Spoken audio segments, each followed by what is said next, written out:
All right, this is R.2, number 5, 28, 31, 34, and 35. I opened the assignment as a student, so it'll look different than, it might look different from yours. The first one, they're just asking for us to change the scientific notation of 2.33 times 10 to the power of 3 into a number without an exponent. So that just means we're going to take this number, multiply it by this number, and just write out what we get. Oops, that's a division. So 10 to the third is just 1,000 because it is 10 times 10 times 10. So that 3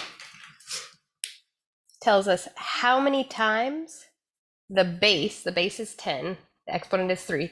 The exponent tells us how many times to multiply the base by itself. So 10 to the third means 10 times 10 times 10. Good? 10 times 10 times 10 is 1,000. So basically what we're doing is we're taking 2.33 and we're multiplying it by 1,000.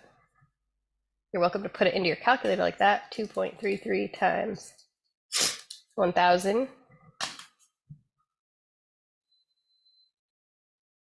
Good, but sometimes these will be,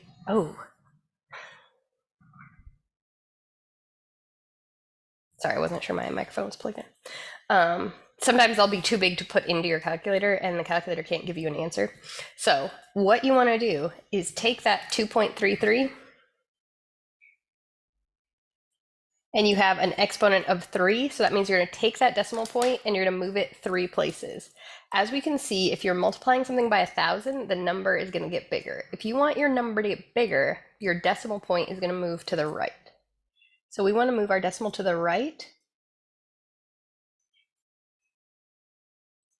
this many times, three times, 3 places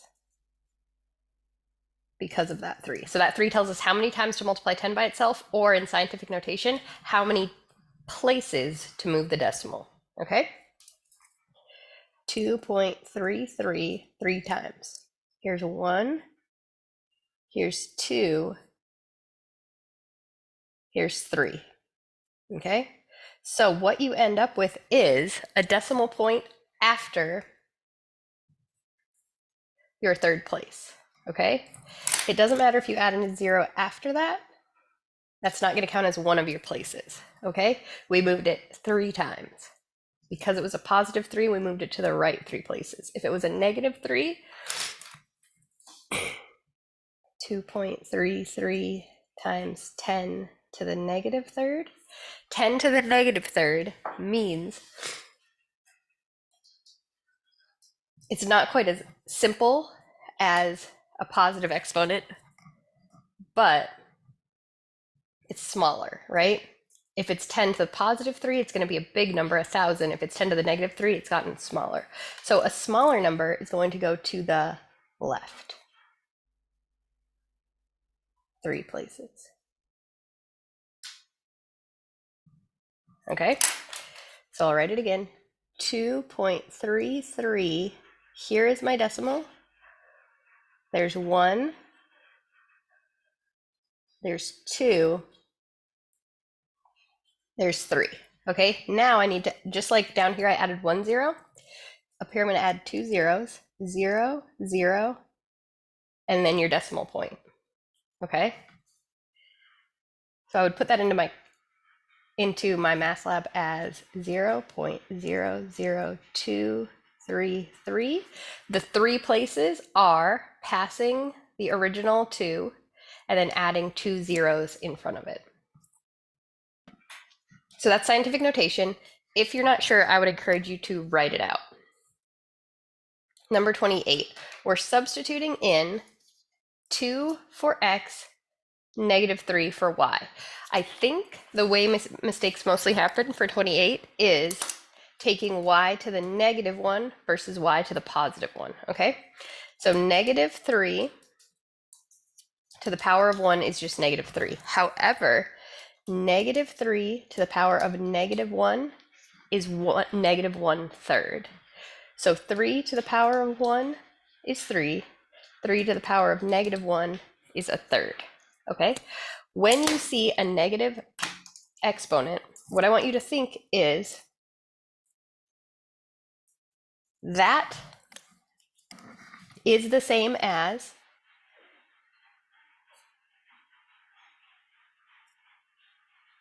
a fraction with that term now on the bottom and that exponent positive, okay? 5 to the power of 1 is 5. 5 to the power of negative 1 is 0.2 because that's the same as 1 divided by 5 to the power of 1.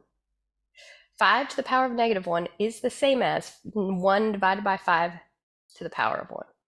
Okay, so when you have a negative exponent, what you should do is take that base, move it across the fraction bar. Even if there's no fraction, you can make a fraction because anything divided by itself is it, or sorry, anything divided by itself is 1, but anything divided by 1 is itself. Okay, so let's just talk about this rule. This rule is always true. It will be true this whole semester. Okay, all the math that we do. So if I have, I just used 5. I already used 5. Oh well. 5 to the power of negative 2. I'm going to call that. We never leave your answer with a negative exponent unless we're doing scientific notation. So I want to move it. That's the real answer. Okay. How about y to the negative 10? That's going to become 1 over y to the positive 10. Okay. X to the 4th, y to the negative 3rd becomes, the x can stay on top because that was positive, the y goes to the bottom. Oops. And the negative 3 becomes a positive 3. I didn't even initially do it correctly. Good. And if you have a negative exponent on the bottom, it's the same rule. Move it to the top and it becomes positive. All right, so when you see a negative exponent, I want you to think that's a fraction. That's a very small number. Good? So that's the problem. I'm going to start 7x y to the negative 1. So x is not raised to anything. X is just x. Y is being raised to negative 1. What I like to do, just to make sure I'm doing it right when I'm substituting, is I'm going to put a parentheses around the x, put a parentheses around the y, and then substitute. 7 times 2 times negative 3 to the power of negative 1. Because if you don't do that parenthesis, you will get a different answer. So parenthesis negative 3 to the power of negative 1. Oh, maybe not. Negative, because we're just doing power of 1. Huh. That might not be important. However, if it was to the power of negative 2, that one would be positive.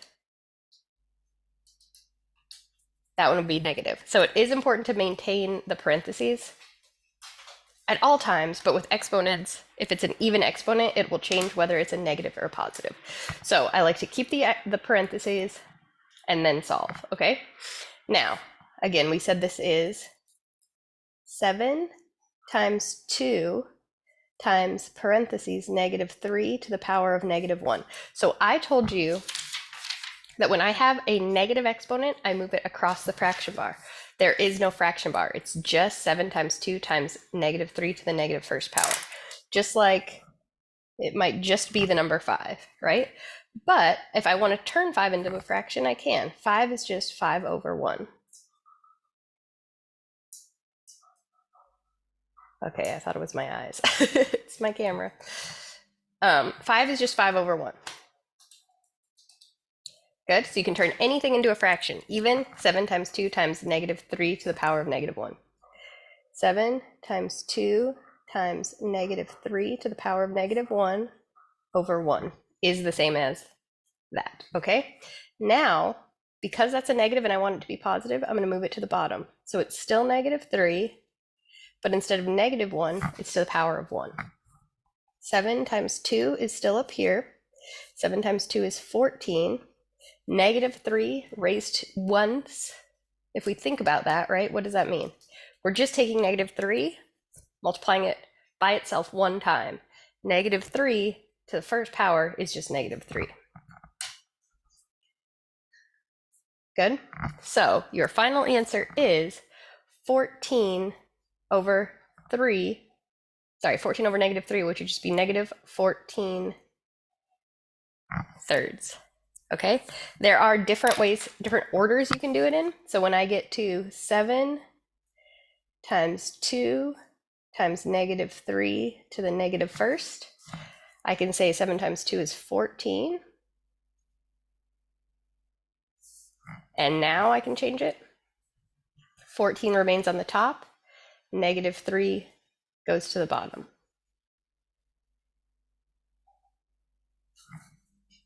Good? Any other ways you can do it? I mean, I guess you could say that's 7 times 2 times negative 3 over 1. So you could just individually make it a fraction over 1, under 1. 7 times 2 times 1 is 14. Negative 3 to the power of 1 is negative 3.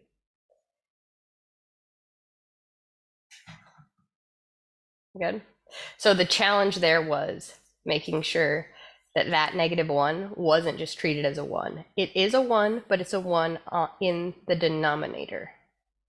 Okay? There is no fraction, but because of the negative exponent, we have to create a fraction and then move that base across the fraction bar. Okay? All right, 31. What is the volume of a cube? So we know that volume is equal to length times width times height, right? And this square, length is x, height is x, width is x. Length is w. Length is x, width is x, height is x. So when I'm saying b equals L times W times H, I'm now going to substitute the x's. And like I said I like to use parentheses, L, W, H, just to avoid mistakes, and now those all become x's. Volume equals x times x times x, okay? And it might even be a multiple choice question where, is this equal to 3x or x to the third? Okay, what's the difference between 3x or x to the third? Multiplication, so what I want you to remember is multiplication. This is multiplication, okay? Multiplication is repeating addition. So when I multiply,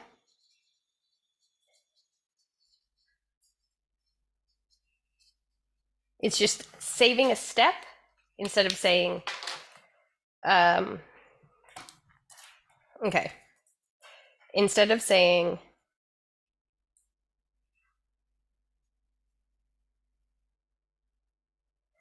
3 times x, right? That's the same as x plus x plus x. 3 times 4 is the same as 4 plus 4 plus 4. So when I multiply, I'm adding over and over again, right? 3 times 4 is not going to be 4 times 4 times 4, right? Multiplication is not repeating multiplication. Multiplication is repeating addition.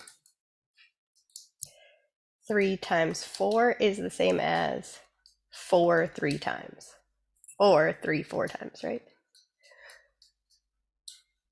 It's not multiplication. Multiplication is just repeating addition. We're trying to go faster. We're trying to make it more efficient to add. Whereas this is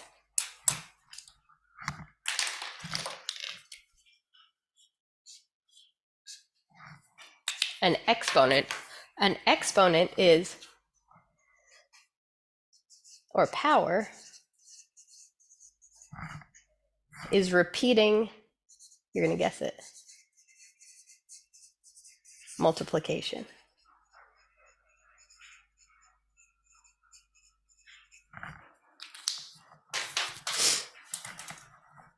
X to the third is x times x times x. 4 to the third is 4 times 4 times 4. Okay, so there's a difference. 4 to the third is 4 times 4 times 4. 64. Whereas 3 times 4 is 4 plus 4 plus 4, which is just 12. Good? So these, when you have an exponent, you're repeating multiplication. When it's not an exponent, it's just a term, sorry, a number in front of the variable. That's multiplication. So this is 3x, this is x to the third. X to the third is multiplication. 3x is just adding. All right, one more example. If y is 10, what is the difference between 4y and y to the fourth? Okay, 4y is repeating addition. So that's just 4 times, I don't need to put the 4. 4 times y, right? So y 4 times. Combined. We're combining y with itself 4 times. Y to the fourth is y multiplied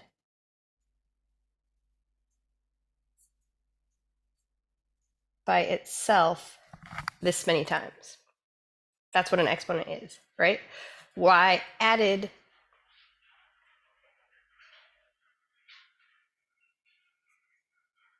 to itself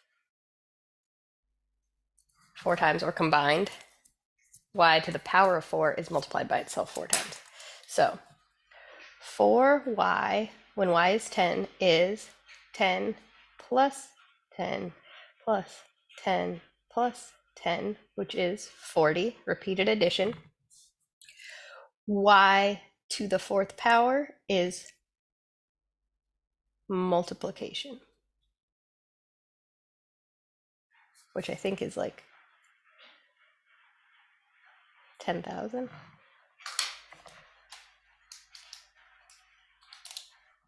Yeah. Good. So that's the difference between an exponent and just the number, a multiplication problem. All right, 34 asks us, what is the domain of this? What do we need to exclude? Remember, when you're excluding from the domain, you don't want anything to equal 0 in the denominator, and you don't want a negative number under a radical. The only thing we're concerned with here is that that's a denominator. We don't want it equal to 0.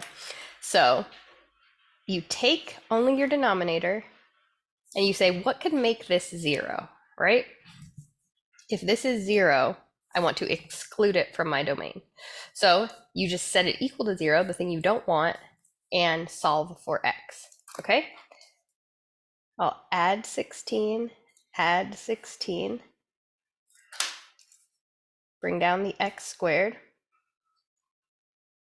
0 plus 16 is 16. This is the difficult part, and it just takes, at this point, I would just memorize it. To get rid of that x times x, we're going to take the square root of x squared. Okay? Anything, just like up here, if I add 16 to this side, I have to add 16 to this side. If I take the square root of this side, I have to take the square root of this side. And I'm going to say there are 2 answers. There are 2 different numbers that I can multiply by themselves to get 16. Okay? Here, x squared, as we just talked about in the last problem, is just x times x, right? So the reason why x times x becomes x is because of the square root. So remember, like the square root of 4 times 4 is 4. or the square root of 4 squared is 4, right? Because that cancels that. The square root of 25 is 5 because 5 times 5 is 25. However, there is this secret other thing we don't talk about very much, that is that the truth that negative 5 times negative 5 is also 25, right? So if I say 5 times 5, I get 25. If I say negative 5 times negative 5, I'm also going to get 25 because two negatives make a positive. So all we're saying with that plus and that minus is that if there is a perfect square of 16, it's 4. That means 4 squared is 16. And because it's an even root, and again, if that doesn't make sense, just memorize that this is true. 4 times 4 is 16. Negative 4 times negative 4 is also 16. Okay, so that's why we have the positive and the negative. To account for both answers, it could possibly be that when we square them, we get a 16. Okay, so what I like to look at is that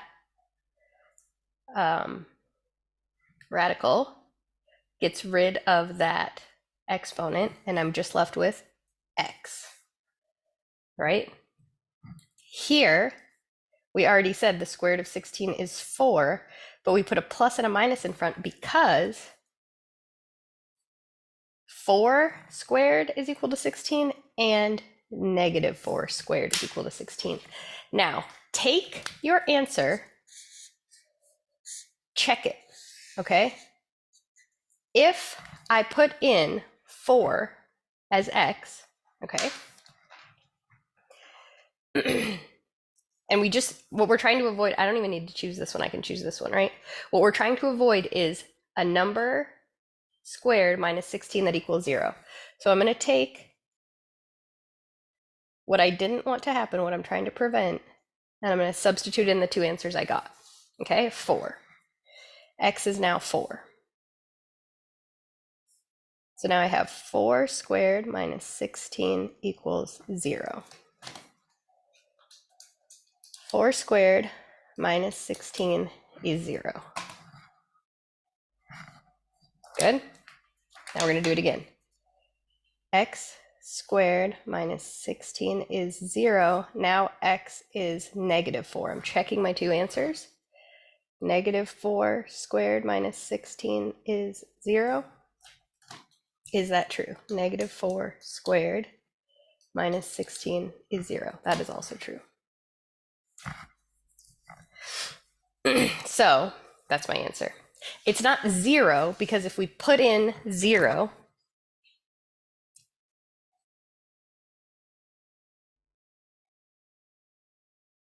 just check your answer, okay? X squared minus 16 is 0 when x is 0. 0 squared minus 16 equals 0. 0 squared, oops, is just 0 times, 0 squared is just 0 times 0, so it's still 0. So that's 0 minus 16 is 0. That doesn't work. That's not true, okay? So that's 34. And we have our last one, 35. X over x squared plus 64, exactly like 34, okay? Just take this, make sure it doesn't equal 0. X squared plus 64 is 0.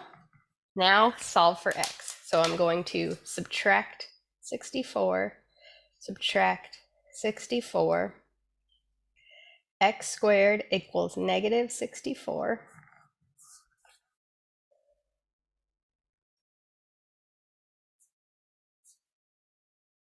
To get rid of that squared, I'm going to take the square root.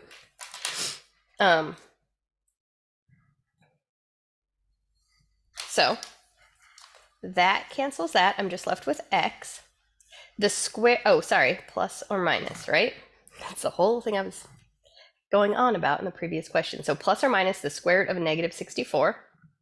However, we took the square root of 16 and we got a number. However, when we take the square root of negative 64, we get that it's a not real answer. So I'm going to say no solution. It's an imaginary number right now. We're not dealing with those in the first section. So we're going to say none as our choices. We can also check. I think the options they offered us were x equals 8, right? X equals negative 8 and maybe x equals 0. Whatever the options are, you can just check them in. Remember, we wanted x squared plus 64 to equal 0. 8 squared plus 64 equals 0. That means 64, oh, sorry, parentheses, plus 64 is 0. Not true, right? Negative 8 squared plus 64 is 0. That's still going to be 64 plus 64 is 0. Here it's 0 squared plus 64 is 0. That's not true either, right? So you can check all your answers. It's no solution, so it's none. You don't need to exclude anything from the domain. The domain is all real numbers because there's no number I can put here that if I square that number and add 64, it will equal 0. I hope that helped. Email me if you have other questions about R2.